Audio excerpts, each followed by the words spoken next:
I, Rachel Bennett, broke up peacefully with Julian Fitch, the Crown Prince of Northvale. He got back together with his long-lost first love. And I, the stand-in, accepted 40 million yuan in breakup compensation and quietly exited the stage. Pretty graceful, right? Then why, not long after the breakup, is he suddenly chasing me down, saying he's going to kill me? I swear, I didn't do anything. I just went on a blind date and found a new guy. Is that such a big deal?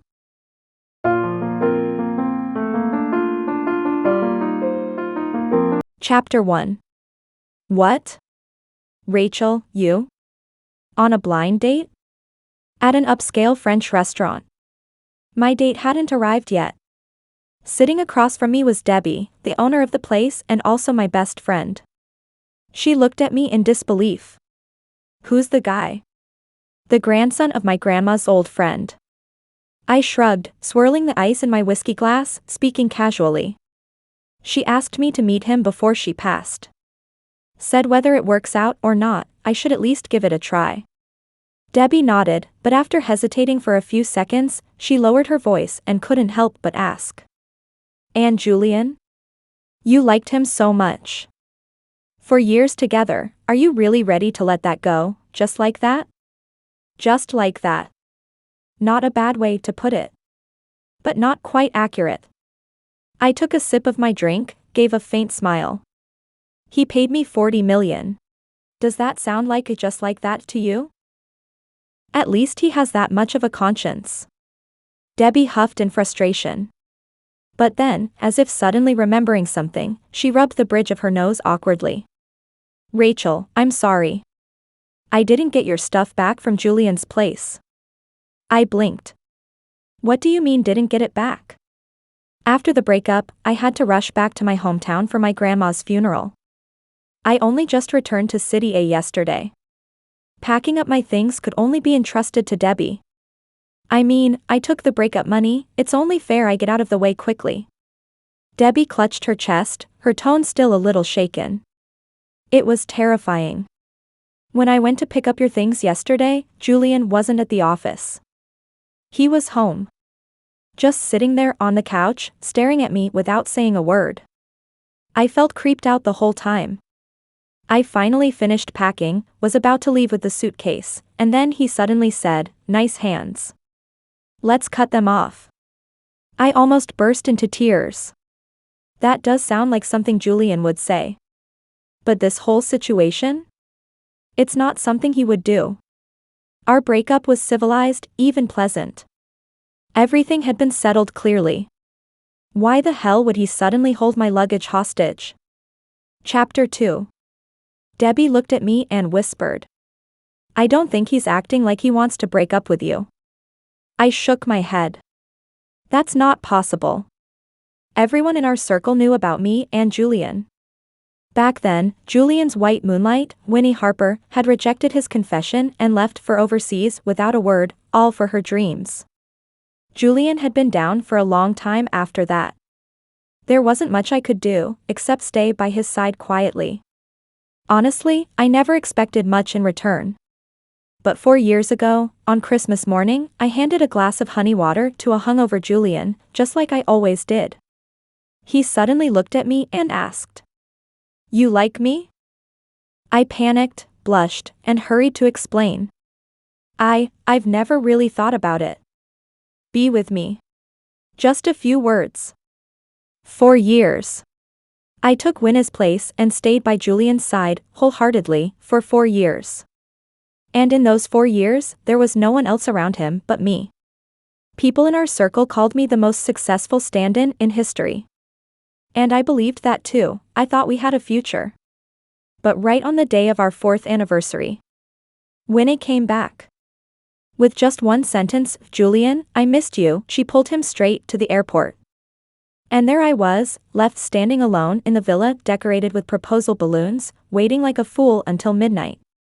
In the end, all I got was a breakup compensation of 40 million. His long-lost white moonlight came back. He couldn't wait to kick me out. How could he not want to break up? I shrugged and forced a smile. All I want now is to live the rest of my life in this huge city without ever running into him again. Debbie pursed her lips and nodded in agreement. Yeah. Your relationship's pretty well known in the circle. Seeing each other again would be way too awkward. My eyes narrowed. I looked past Debbie's shoulder, toward the restaurant entrance where Julian had just walked in. I watched him pause for a second, then start walking straight toward me. I sighed. Debbie, your mouth is basically magic. Chapter 3.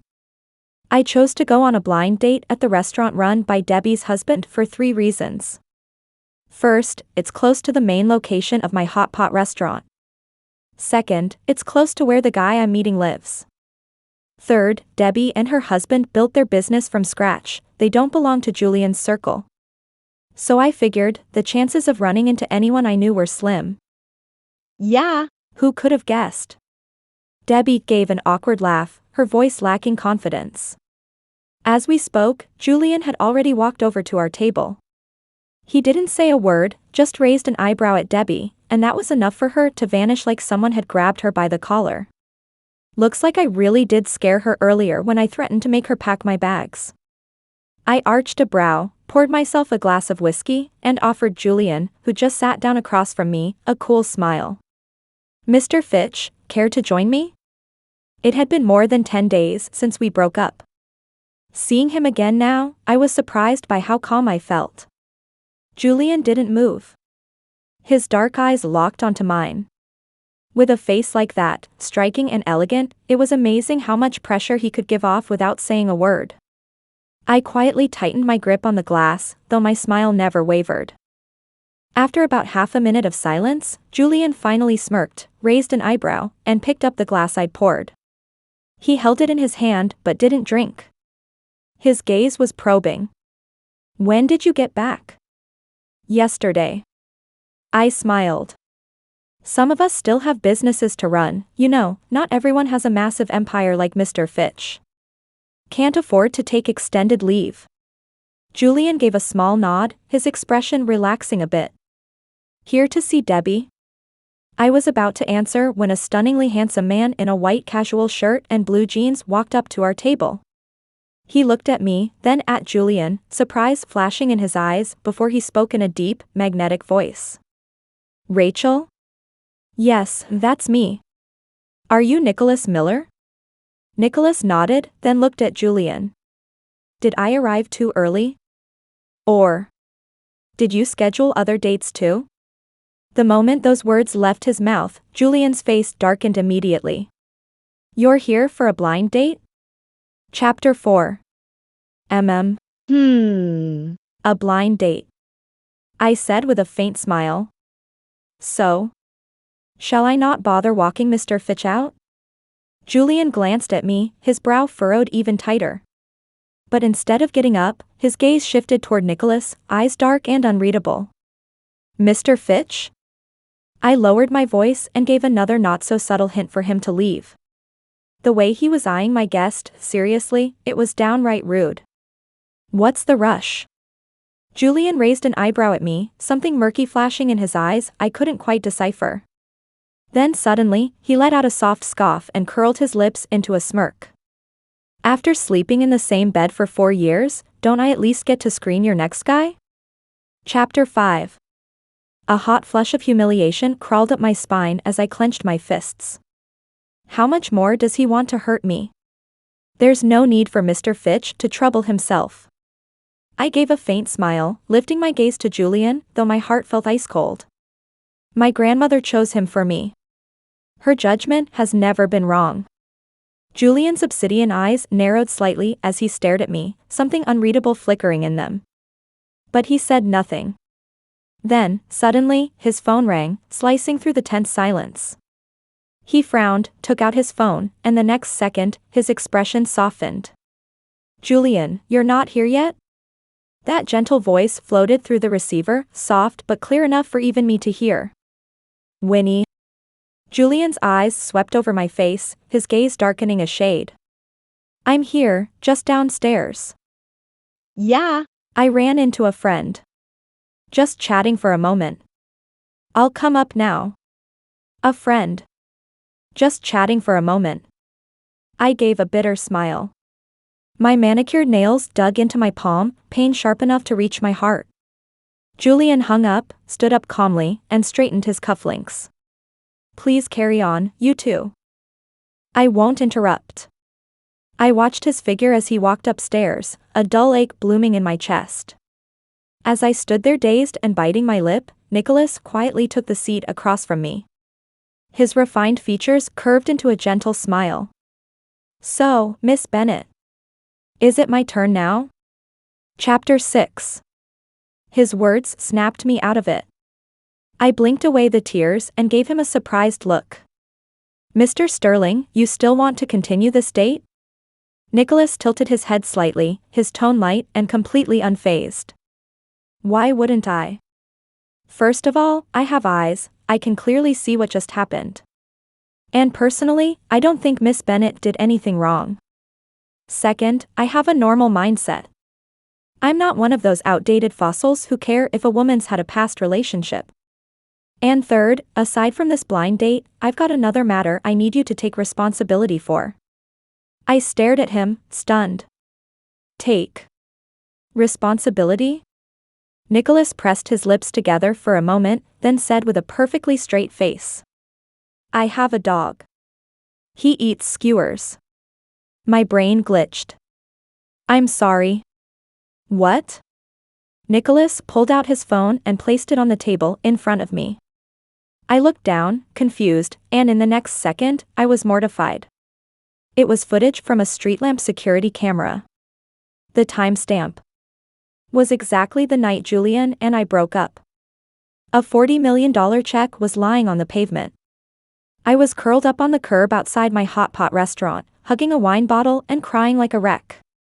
Next to me squatted an actual dog, stealing the grilled skewers I'd packed from the shop. You've got a tag, little guy. Why are you wandering around? Did someone abandon you too? Boo-hoo. Me too. These skewers are cold, don't eat them. See that shop? I own it. Come by again tomorrow night, same time. We're fellow abandoned souls. I'll treat you every day. In the video, the drunk in me was tugging the little dog's left ear, rambling nonsense.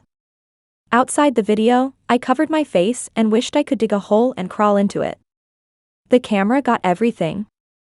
Nicholas said calmly. Richie showed up the next night. He waited outside your restaurant all night. But Miss Bennett, you didn't come. My expression froze. Because the next day, I had gotten a call about Grandma's critical condition and rushed back to the countryside. Nicholas locked his phone and looked at me with quiet intensity. After a long pause, he added with a sigh. Ever since that night, Richie has completely lost faith in humanity. He's been moping around the house ever since. Chapter 7. I made a dog lose faith in humanity. That felt like a pretty major sin. I'll make it up to him. I have to. Let's go get skewers right now, and the best dog food money can buy. I'll go apologize to Richie in person. Nicholas pressed his lips together, clearly unimpressed, and pulled up his WeChat QR code, placing it in front of me. Apparently, my credibility with him wasn't all that high. I quickly took out my phone and added him as a contact. Seeing his profile picture, a silly, lovable golden retriever, I covered my face in shame. Mr. Sterling, don't worry. I'll take full responsibility. Nicholas raised an eyebrow but gave no real reaction. Let's go. I hurried to grab my purse and followed after him. But I had barely taken one step when a chill suddenly crept up my spine, like someone was watching me, dark and heavy. I froze, instinctively lifting my head to look at the second-floor staircase. Julian was standing there, eyes shadowed and locked on me.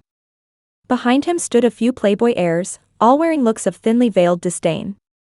And beside him, wearing a high-end custom dress, all elegance and grace, stood Winni. They were all here. My brows furrowed. I glanced toward the bar, where Debbie was frozen in place, clearly trying to become invisible. Her expression had changed too. She quickly shook her head at me, mouthing exaggeratedly. I had no idea. When Winnie saw me, her eyes lit up. As if she had absolutely no idea I'd been with Julian for 4 years, she greeted me with overly enthusiastic cheer. Rachel. You're here too? It's been so long. I curled my lips into a polite smile. Miss Harper. Hope you've been well. Winnie gestured to the crowd behind her, smiling sweetly but with a touch of helplessness. I just got back to China. Everyone gathered here to throw me a welcome party. And we're going to check out my new storefront afterward. Then, she turned to Julian with an affectionate gaze, her smile syrupy sweet. Julian insisted on opening a hot pot restaurant for me on this very street. I remember, Rachel, you run a hot pot place too, right?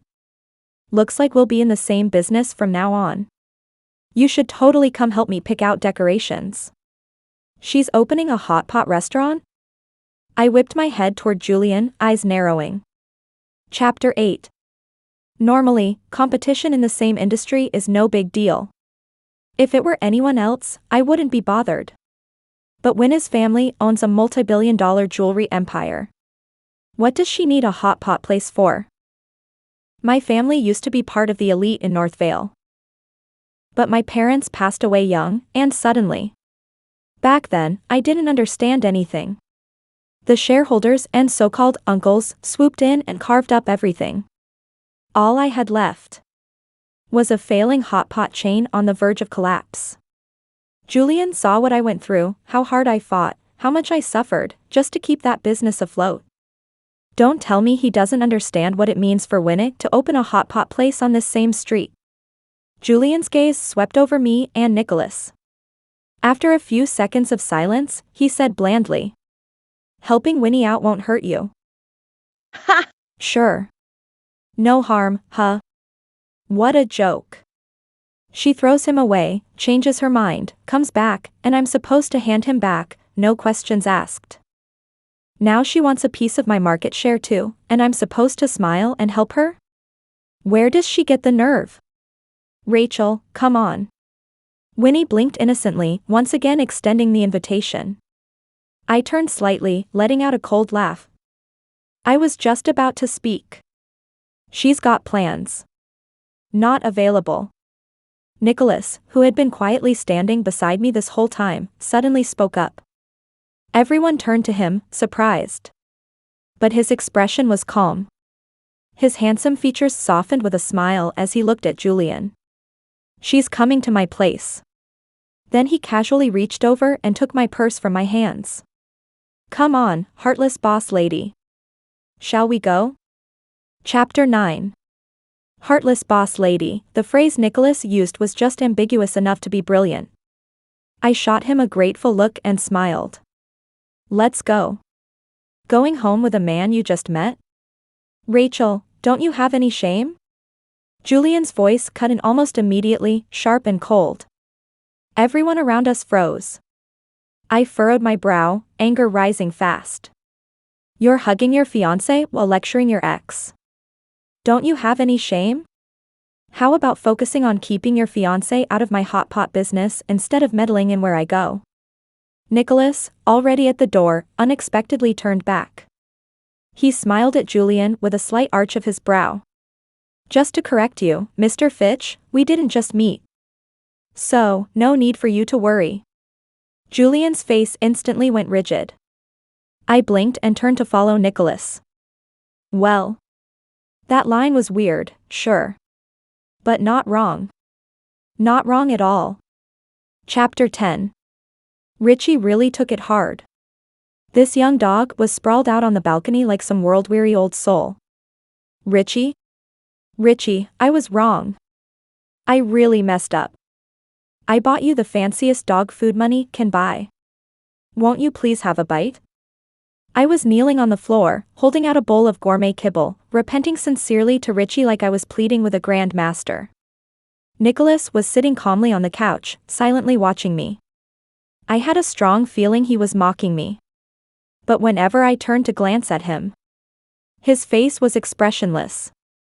By the time Richie finally forgave me and let me cuddle and play with him, the sky had already gone dark. The smell of food wafted in from the kitchen, making my stomach growl loudly in response. Nicholas stood beside the dining table and tilted his head toward me. "Come eat." I grinned sheepishly and was just about to stand when my phone suddenly exploded with sound in my pocket. It startled me so much, I nearly dropped Richie right onto the floor. With my arms full of dog, I didn't have the free hand to check the screen and just swiped to answer. "Hello? Your luggage is still at my place. Come get it now."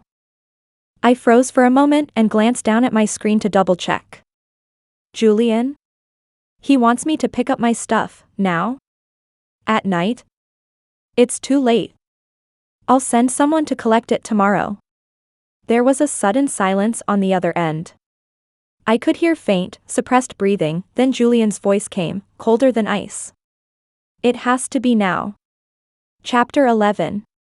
I took a deep breath, confused and annoyed. "Then toss it out, Mr. Fitch." I had insisted on taking my things because so much of it was picked out with Grandma by my side. But if retrieving them meant dealing with Julian again, honestly, I'd rather just let them go. People die, and everything dies with them. I had already fulfilled my duties while Grandma was alive, and my conscience was clear. If those keepsakes could stay with me, great. If not, that's fine too. I set Richie down and stood up from the carpet, planning to hang up the call. But just as I moved, a wave of sharp pins and needles pain shot through my knees. Ow! I winced in pain. Nicholas quickly reached over to support me. "Told you not to kneel like that. Look, your knees are red." I sighed helplessly. I didn't expect to be down there that long. Bang! A loud thud came from both the phone and the front door at the same time. Stunned, I heard Julian's voice through clenched teeth, cold as death. "Rachel, are you coming out on your own, or am I breaking this door down and dragging you out?" I froze, eyes wide. Julian was at the door? His voice was still chillingly calm through the phone. 3, 2. I clenched my fists, took a deep breath, and shoved down the fury boiling inside me. "I'll go out." Julian was the type of lunatic who really would break down a door. Chapter 12. But I wasn't the one who opened the door, it was Nicholas. He stepped in front of me, shielding me with a calm expression, locking eyes with Julian at the threshold. "Mr. Fitch, what brings you here?"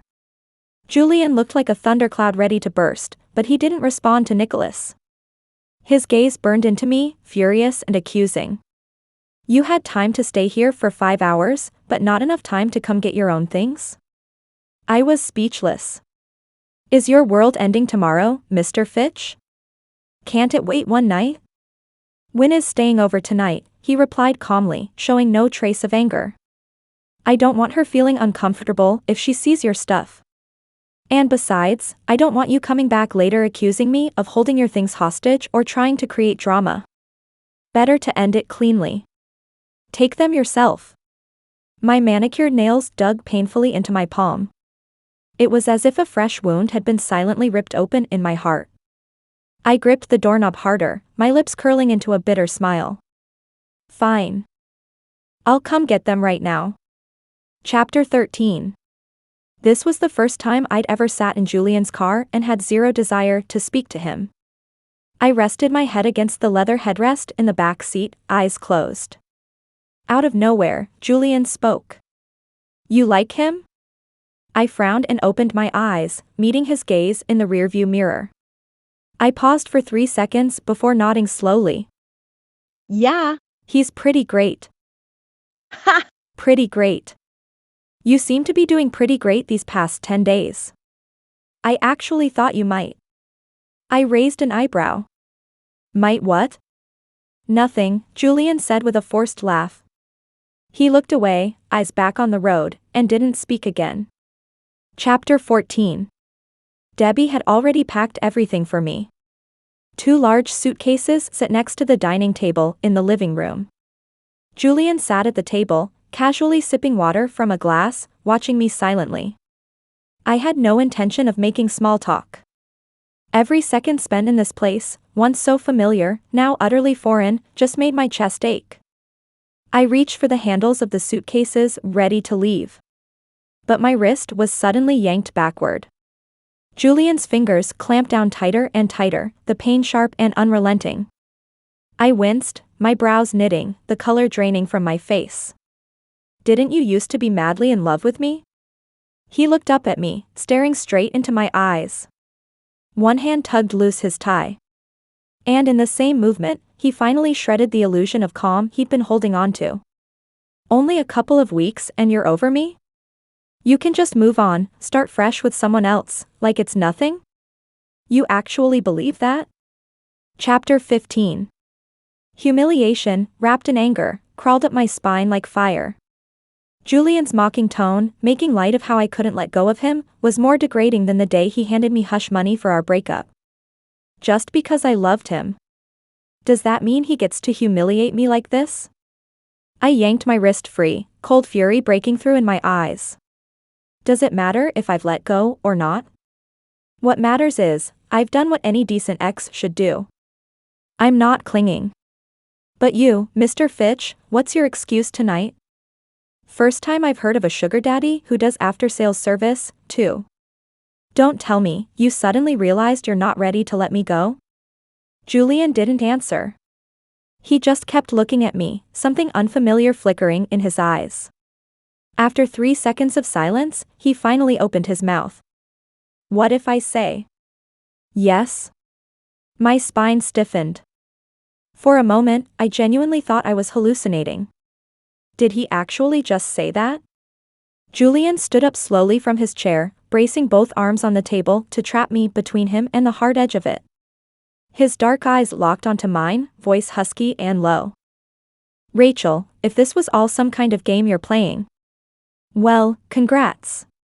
You win. Come back. Be with me again.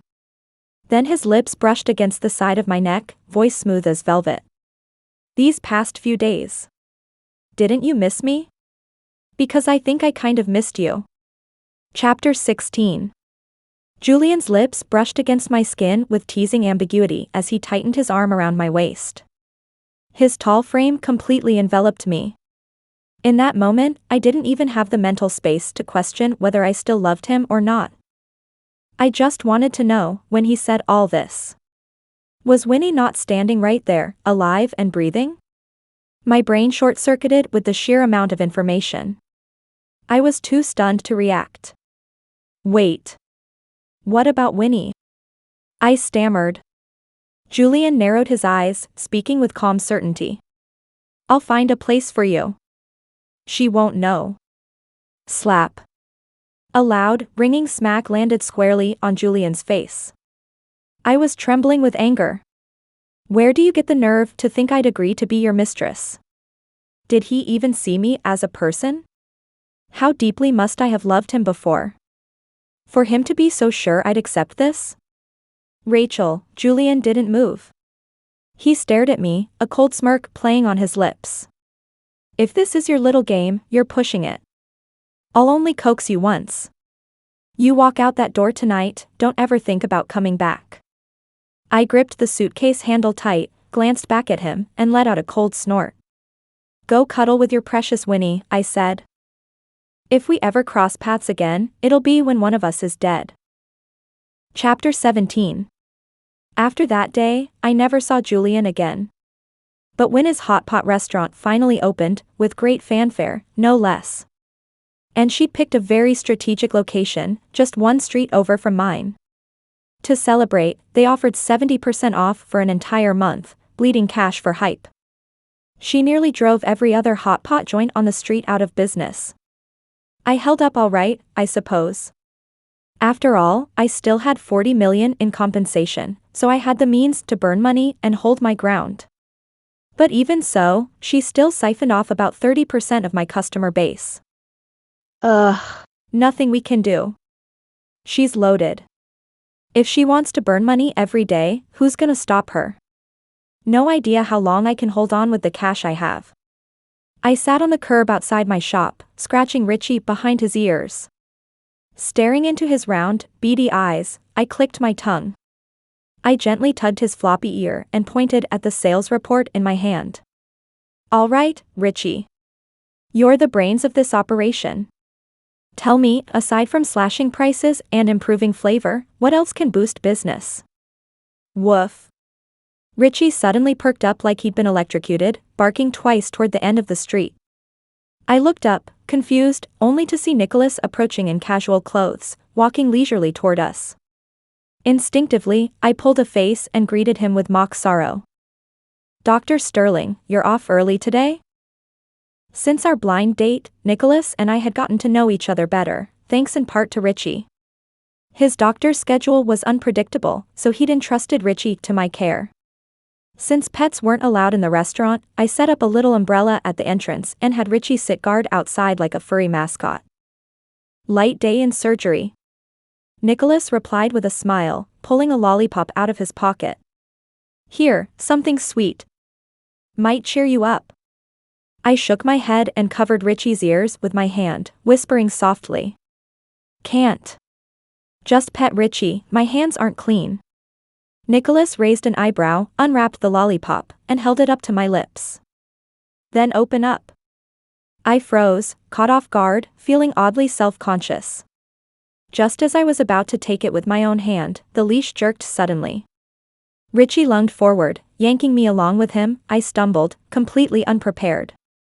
Thankfully, Nicholas reacted fast, crouching just in time to catch me, face-first collision avoided. But instead, I landed right in his arms. Chapter 18. Thump. My right ear was pressed against Nicholas's chest. I could hear his heartbeat, clear, strong, steady. And it turned my face crimson. I scrambled to pull away from him, flustered, laughing awkwardly to hide my embarrassment. Whoa, Dr. Sterling. Your heart's beating pretty fast, huh? Nicholas stood up with me and gently brought the lollipop back to my lips, eyes soft and intent. Because you make my heart race. My eyes widened. Wait, what? Did that mean what I think it means? Chapter 19. Woof. Woof. Richie's barking saved me just in time. Tilting my head, I saw him baring his teeth at a customer who had just left my shop, blocking their path. Oh, hey. I hurried over and pulled on his leash. Richie, they already paid. You can go, no need to block. Richie made a low growl in his throat, paused for a few seconds, then finally stepped aside. I quickly apologized to the customer and saw them off politely. Just then, I happened to catch a glimpse of Winni walking across the street corner. She looked worn out, eyes red and swollen like she'd been crying. It was strange. A woman who had seemingly won at both love and career, yet she could still cry like that? But, well, that had nothing to do with me. I crouched down and hugged Richie's head, exhaling with relief, whispering in his ear. Thank you, Richie. Otherwise, I really wouldn't have known how to respond to Nicholas. Chapter 20. What I didn't expect was. That very night, Nicholas, Richie, and I suddenly went viral. During the day, a top influencer with millions of followers happened to be live streaming from my shop. They saw me sitting on the curb with Richie, showing him the sales report, and thought it was interesting, so they pointed the camera at us. Then they streamed the whole thing, our subtle flirtation, Richie chasing down customers who owed money, all crystal clear. Hashtag watchdog on duty. Hashtag bossdog check the numbers. Hashtag pure love tug of war. Hashtag Dr. and boss lady are too cute. Several hashtags shot up the trending charts. The phone rang around 2 a.m. I was just about to fall asleep, drowsy and cozy under the covers, when I answered groggily, hello. Silence on the other end. I waited a few seconds, frowned, voice thick with sleep. Hello? Speak up, who is this? If you don't talk I'm hanging up, okay? Rachel, who gave you the guts to actually be with him? Do you want to die? Julian's voice came through the receiver. The next second, I hung up and turned over to continue sleeping. Before drifting off, I mumbled. What a terrible dream. Chapter 21. The video's viral popularity exceeded all my expectations. Fans flooded in, and my hot pot shop instantly became a trendy must-visit spot. There were lines outside every day. Everyone came to see Richie on duty, watch Nicholas pick me up after work, and ship our chemistry hard. After just a few days, the 30% of customers Winni had stolen were almost tenfold returned, thanks to Nicholas and Richie. So, on this day, near closing time, Winni showed up. She came in holding a bouquet, smiling kindly. Congratulations, Rachel.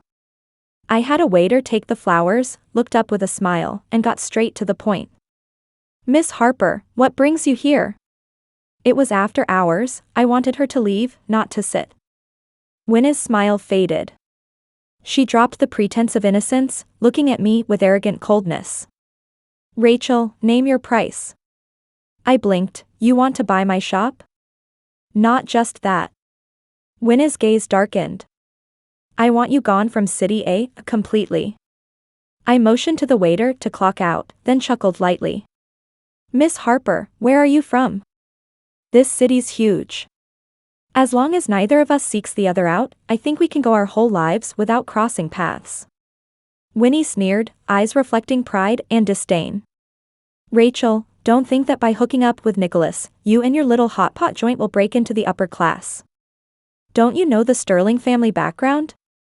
Even if Nicholas has a brother who's the heir and doesn't need to take over the family business, they won't accept someone like you who runs a small hot pot place. So, I'm warning you, don't be so ungrateful. While your shop still has value and before I decide to ruin you completely, take the money and get lost. Though harsh, I had to admit Winni's thinking was pretty clear. Unexpected, really. My hot pot shop, honestly, made a decent profit, not lacking money at all. But compared to the wealthy elite in the capital, it was peanuts. What I really didn't understand was, when I was with Julian, you two didn't even get along, you chose to walk away. When you came back, I left without a word. No fights, no quarrels, no grudges, so why are you so fixated on targeting me? Chapter 22. After I finished my question, a flash of annoyance crossed Winni's face. Then she sneered coldly. Julian is blinded by love, but I'm not. Obviously, he has you in his heart. If I don't make a move early, should I just wait for you to come back full force and replace me? Winni spoke angrily, still proud in manner. But tears unconsciously welled up in her eyes. Since I came back, he hasn't touched me once, just zoning out staring at his phone from time to time. A few days ago, I kissed him first, and he instinctively told me, Rachel, stop it. What do you even think you are? Who do you think you are to fight with me? Even if I said no, what right do you have to pick him up? I don't know what's wrong with Nicholas, being stupid enough to take in such a dirty second-hand shoe like you. Because no one has a mouth as dirty as yours. Nicholas's voice came from the doorway. Both Winni and I were stunned, staring blankly as he walked up to me and shielded me behind him. So according to Miss Harper, if you miss out on one man, you're just a second-hand shoe? Better off dead then, no need to live, right? Didn't expect Miss Harper's style to be quite trendy, but her thinking is so old-fashioned. I haven't heard such backward thinking since the Dark Ages. Due to the angle, I couldn't see Nicholas's expression clearly. But I could clearly see Winni's face turn pale. Just as Winni was marveling at the power of his words, Nicholas suddenly turned to me with a gentle smile. Don't worry, my family doesn't talk like that. We judge people by character and chemistry. He paused, then nodded toward Richie at the door. Our dog is the same. I was totally speechless.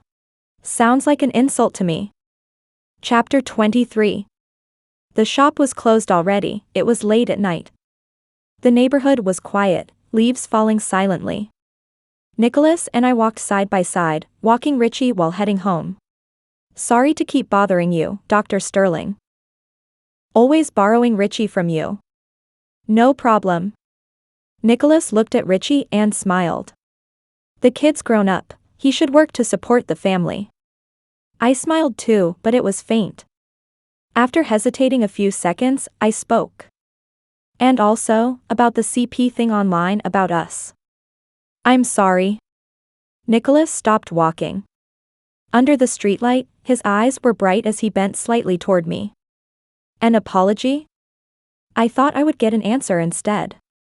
From that blind date until now, over a month of knowing each other, here's the answer. Ms. Rachel, may I ask, can our CP become real? Chapter 24. Again? Really? Although I knew very well that I wasn't in love with Nicholas yet. But this guy, as a premium grandma's choice, had enough advantages on his own. Someone this handsome and charming, who could resist? I instantly got nervous and started nervously picking at my toes, awkwardly pointing toward the entrance of my building behind me. I'm home now. Good night, Dr. Sterling. After saying that, I turned and dashed inside, fleeing in panic. Even after getting out of the elevator, my face was still red. I touched my burning cheeks, exhaled, and silently scolded myself. Rachel, how old are you? Never seen a handsome guy or never had a boyfriend? It's just a confession, why are you so nervous? I patted my cheeks, lifted my head, and stepped forward, only to be startled so badly by someone standing right outside my door that my whole body trembled. It was Julian, whom I hadn't seen for over a month. You seem to have been living quite happily these days. Julian's face was cold as he strode toward me. The sound of his dress shoes hitting the floor was surprisingly loud in the quiet night. Instinctively, I stepped back. No way, this Julian was a little scary. But stepping back seemed to anger him. He took a large stride forward and grabbed my wrist roughly. Who allowed you to avoid me? My body was slammed against the wall beside me. With an angry kiss, he bit my lips fiercely. Chapter 25. Our lips pressed and tangled, mingling with the smell of alcohol. I struggled desperately, pushing him away, panicked, let go of me. A loud slap landed squarely on Julian's face, making his head jerk to the side. Julian pressed his tongue against his cheek and smiled in a frightening way. But his arms still held me tight, cutting off my escape route. Are you really with him? I frowned and opened my mouth to answer, but before I could speak, Julian suddenly gripped my waist tightly. His handsome face pressed close to mine, nearly touching my nose, his expression dark. If you dare say yes, I'll tear you apart. My back pressed against the wall, I tried to put as much distance between us as possible, looking at him coldly. If you don't leave right now, I'll really call for help. I reached out to push him again, but he caught my wrist with the other hand. Break up with him. Julian stared at me, his dark eyes deep and serious. Come back, and we'll start over. Then his shoulders suddenly slumped, as if conceding to something, his voice softened. I really can't stand seeing you with someone else. Rachel, you really won. Completely won. The day you took your luggage, I really thought once you left, that was it, I wouldn't care at all. But these past months, my mind has been full of you. Everything feels wrong. Just thinking about you being with Nicholas makes me want to tie you back immediately. Chapter 26. If these words had come on any day in the previous 4 years, I would have cried deeply from being touched. Such sincere, sorrowful Julian, if it had been a month earlier, I wouldn't have needed to beg, I would have given him my heart willingly. But it's too late. Way too late. I gently shook my head, pushed him away at the chance, and turned to walk inside. Sorry, but what does this have to do with me?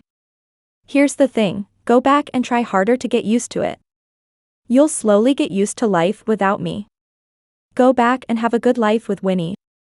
Stop wasting time on useless things. The fingerprint scanner beeped, unlocking the door. I gently pulled the door open. Suddenly, a sharp voice came from behind. I broke up with her, all right? I widened my eyes, unable to believe what I had just heard. What do you mean, all right? It sounded like I was forcing him. If I really had the power to force him to do anything, would I have been humiliated like before? Julian took a few steps toward me but didn't come any closer. Maybe because he had been drinking, his voice had an unusual tone of confusion and surrender. I've been trying to convince myself that the one I love has always been Winnie. I thought I should love her. But it's wrong, it's all wrong. He stepped inside, and I was very calm, even a bit annoyed from listening to him talk. Julian, it doesn't matter anymore. Who you love isn't my concern. I really don't care anymore. As long as you don't love me, that's enough. Then tell me. Julian's voice grew rough and agitated. What do I have to do for you to come back? My fingers clenched the doorknob. I didn't turn around. Then call the police. Chapter 27. I didn't expect Julian to not call the police. I called the police. Because something happened at my shop. More than a dozen customers got food poisoning after eating hot pot at the store and ended up in the hospital. Someone anonymously reported that there were serious food safety issues at my shop. At the same time, the story about how I replaced Winni and chased after Julian was twisted and exposed. The post was long and full of accusations. They said I was shameless, taking advantage of Winni being abroad for advanced studies to seduce Julian. For a while, the fans shipping me and Nicholas exploded, their hearts sinking. Voices blaming me online never stopped. However, among all this bad news, there was actually a bit of good news. That was, I also got food poisoning. After all, I was homeless. My meals were all made with ingredients from the hot pot shop. The netizens who originally wanted to scold me for being heartless saw this and immediately stopped. I believe now that the food poisoning was probably an accident. Fine, I'll reluctantly believe in your hot pot shop, but I still doubt your character. Wait. The stubborn CP fans just screamed. Rachel got poisoned, is she in Dr. Sterling's hospital? Yes. And as luck would have it, Nicholas was the one treating me. Nicholas, wearing his white coat, stood beside my hospital bed and adjusted my drip flow without expression. He was usually gentle and warm, seeing him serious like this made me a little uneasy. I curled up under the blanket and whispered. Dr. Sterling, am I very serious? Not serious. Nicholas said lightly. Rest for a few days, and you'll be fine. Then why do you look so serious? Because this matter itself is very serious. After Nicholas put away the medical chart, he turned to leave, casually reminding me. No sugar these 2 days. Huh? The topic changed too quickly. I nodded dumbly, okay. Nicholas is angry, someone's done for. The handsome police officer sitting beside my bed taking notes suddenly shook his head and clicked his tongue. His familiar attitude made me pause. Why do you say that? The handsome cop curled his lips. Because even if the person who harmed you has turned to ashes, this guy will dig them up and interrogate again. Really stupid, messing with who? Nicholas just doesn't have to inherit the family business, but he's still part of the Sterling family education. The Sterlings. Even the dog seems like it's possessed. Where are the good people? Suddenly, I felt the medicine flowing into my body turn a bit chilly. Chapter 28. I wasn't sure if it was really because Nicholas got involved. But the police investigation moved incredibly fast. By the 3rd day, they had found the mastermind behind the swapped ingredients at my hot pot shop. Not at all surprising, it was really Winnie. Because on the night Julian drunkenly came to me, begging to reconcile but was rejected. He kept muttering my name at home, wanting me back. Winnie, hearing this, was furious and came up with this scheme. Hoping to drive me away for good. But now, with the police's public announcement, her reputation in the circle was completely ruined. At the same time, the full story of Julian and me was thoroughly uncovered by netizens. Wait, so Winnie never actually accepted Julian's confession? What kind of stealing a boyfriend is that? She didn't want him herself, but someone else treasured him for 4 years, and now she has the nerve to come back and claim him? Wow, Rachel really has it rough, worked so hard to get a boyfriend, and now people say she was the one who got us stolen. Is Julian blind or what? OMG, I work at a wedding company. I can confirm on the day Winnie returned, Rachel decorated a villa to propose to Julian. That comment caused an immediate uproar. People began tagging Julian, mocking him and reminding him. You missed out on such a thoughtful proposal. You missed someone who truly loved you. Tell us, Julian, do you regret it or not? Even more shockingly, Julian actually replied. Yeah. Very much so. Preparing to make it up to her, to win her back. When Nicholas saw this hot comment, I was sitting on my hospital bed, nibbling an apple. Suddenly, he tilted his head toward me, making me blink in surprise. What's wrong? Not even allowed to eat the apple? Nicholas shook his head, still looking gloomy, his voice low. You can eat. Oh. I replied hesitantly, taking a small bite. If. Nicholas suddenly spoke again, making me choke slightly, ahem. I pinched my throat, genuinely confused. If what? Nothing. Nicholas shook his head. Just thinking if you're stupid enough to come crawling back, I'll send the dog after you. I was totally speechless. I silently pushed up my invisible glasses with my middle finger. Chapter 29. But in the end, I understood what Nicholas meant. Because that very night, Julian appeared in my hospital room. He smelled of alcohol but didn't look drunk. Instead, he looked like someone who had been troubled for a long time but finally figured something out. His eyes were bright. Rachel, I know everything. I was completely stunned. What? No what? Before I could even react, Julian pulled out a red velvet box from his pocket. Don't open it, I blurted instinctively. Julian's fingers froze, and he looked up at me, his voice rough and hoarse. Why? I already know that day you were planning to propose to me. Rachel, we were supposed to be married. You clearly love me so much. You didn't really give up on me, did you? As he spoke, his eyes were full of earnest hope. Rachel, I regret the breakup. It was my fault. I've already broken up with Winnie. I won't be indecisive anymore. Come back to me. Let's start over, okay? Chapter 30. No. I shook my head and quietly took the ring box from his hand. The velvet was soft to the touch. I didn't even need to open it to know there was a beautiful, sparkling diamond ring inside. But I didn't want it anymore. So I said gently. Yes, that's right. I was indeed preparing to propose to you that day. But Julian, you missed your chance. Julian's eyes darkened. He shook his head stubbornly. No, you love me. Rachel, you've loved me for so many years. How could you give up on me so easily? We haven't missed our chance. As long as you come back, we can start over, right? You were the one who came to me 4 years ago. I gave us a chance. Now, can you give me a chance to win you back?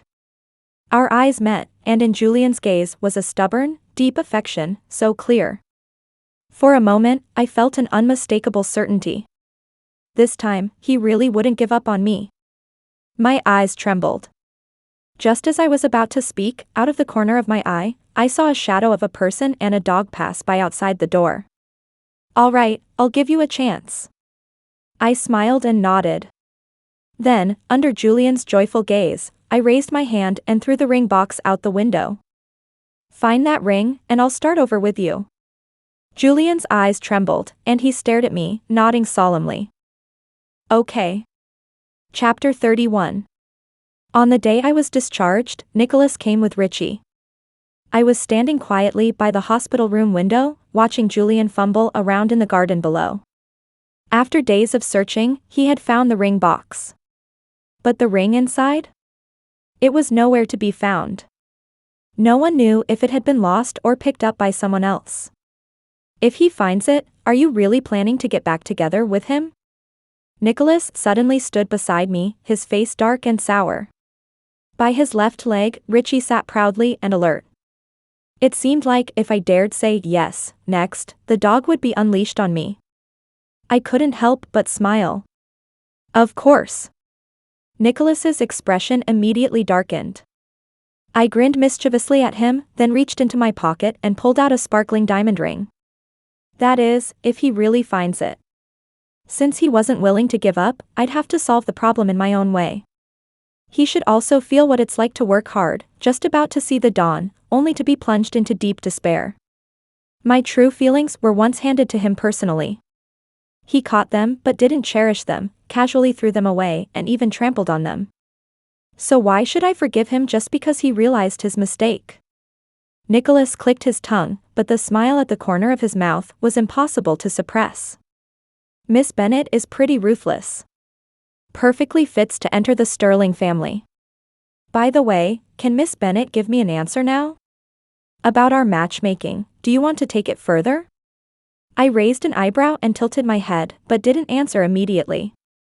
Instead, I crouched down, petted Richie's head, and smiled. Richie, what do you say? Woof.